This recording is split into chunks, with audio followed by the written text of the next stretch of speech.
নমস্কার বন্ধুরা, সবাই কেমন আছো? আশা করি সবাই খুব ভালো আছো, আর আমিও খুব ভালো আছি। আমার চ্যানেলে তোমাদের সবাইকে অনেক অনেক স্বাগত।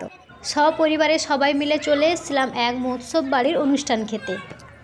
অনুষ্ঠান মানেই আত্মীয় স্বজনের ভর্তি থাকবে বাড়ি, আর সেখানে এত অচেনা মুখ দেখে মিমি একটু চুপচাপ হয়ে গেছিলো। তার জন্য আমি এই যে সাইডে ছিল এক ভোলানাথের মন্দির, আমি ওকে ওখানে নিয়ে চলে আসছি।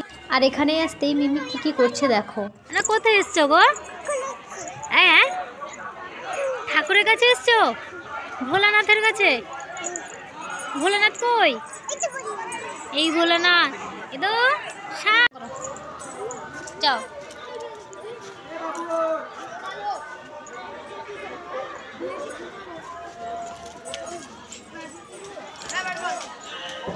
কি গো, কি গো মা? ভোলানাথ বন্ধ, দরজা বন্ধ, ভোলানাথকে দেখতে পাবে না। কি করছো এখানে?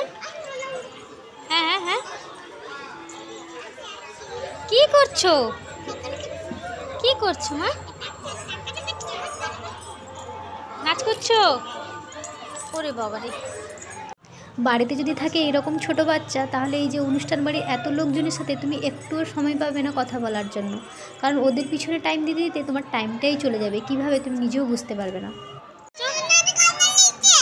হ্যাঁ, এখানে সেখানে, বাবাই বাবাই, ভোলানাথ সেখানে, সেখানে ভোলানাথ। যাও, ভোলানাথের কাছে যাও। ওই তো, নম করে দাও, নম করে দাও, নম করে দাও ভোলানাথকে। দাও, হাত বুলিয়ে দাও, বলো আর কম। শোনা মা,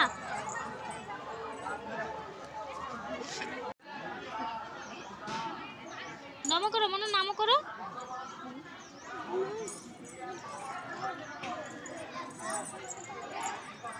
জানো তো, মিমি এসেছিল ভোলানাথের সাথে দেখা করতে, কিন্তু কি আর করা যাবে, ভোলানাথের সাথে তো আর দেখা করা হলো না।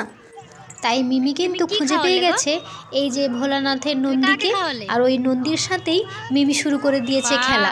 ওকে নিয়েই মুখ শুদ্ধি দিচ্ছে, দেখো বোঝো কাণ্ড মেয়ের। আমি ওকে খাওয়ানোর সময় যেগুলো বলি যে খেয়ে নাও দারুণ টেস্টি, ওর কানে কানে গিয়ে ওইগুলোই বলছে, এটা খেয়ে নাও দারুণ টেস্টি।